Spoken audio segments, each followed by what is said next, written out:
Bonjour tout le monde et bienvenue sur Simply Sanjay, j'espère que vous allez bien. Aujourd'hui, je vous propose la recette d'un dessert on ne peut plus simple, des bananes rôties au four. C'est vraiment très facile à faire, c'est rapide et c'est économique.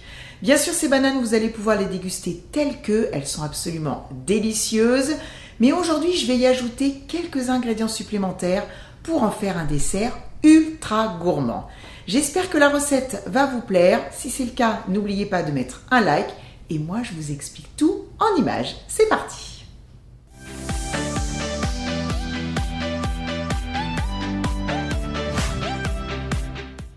J'ai mis mon four à préchauffer à 200 degrés en mode chaleur statique.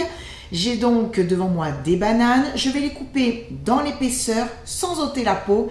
Et je vais les disposer sur une plaque à pâtisserie qui est recouverte d'une feuille de papier cuisson.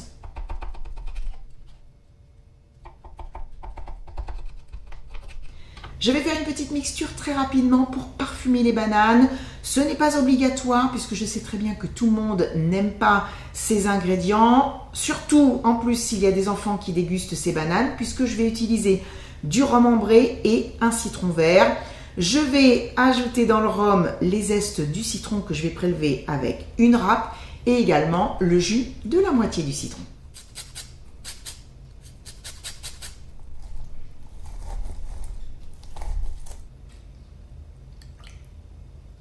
Je vais donc arroser les demi-bananes avec ce que je viens de préparer.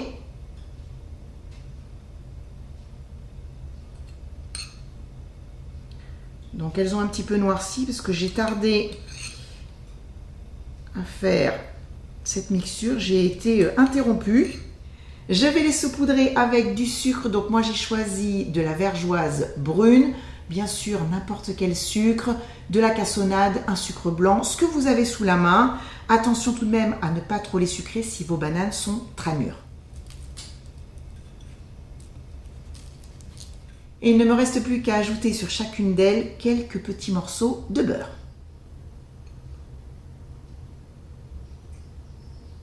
Et je vais enfourner à 200 degrés pendant environ 20 minutes.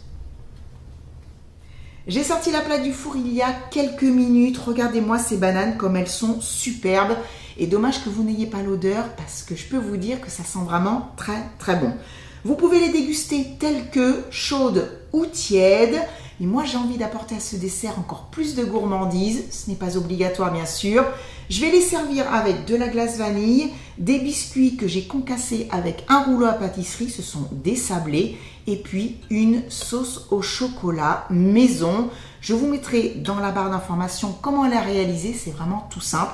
Et on n'oublie pas le jus qu'il y a dans cette plaque, parce que là vraiment, rhum citron vert, c'est un pur délice. J'ai préparé une assiette pour vous montrer ce que ça donne. J'adore ce dessert. On a un contraste entre chaud et froid. On a différentes textures avec du fondant et du croquant. C'est vraiment de la gourmandise à l'état pur. C'est la fin de la vidéo. Merci à vous de l'avoir regardé. Je vous retrouve très bientôt pour une nouvelle recette. Je vous embrasse bien fort. Bye bye!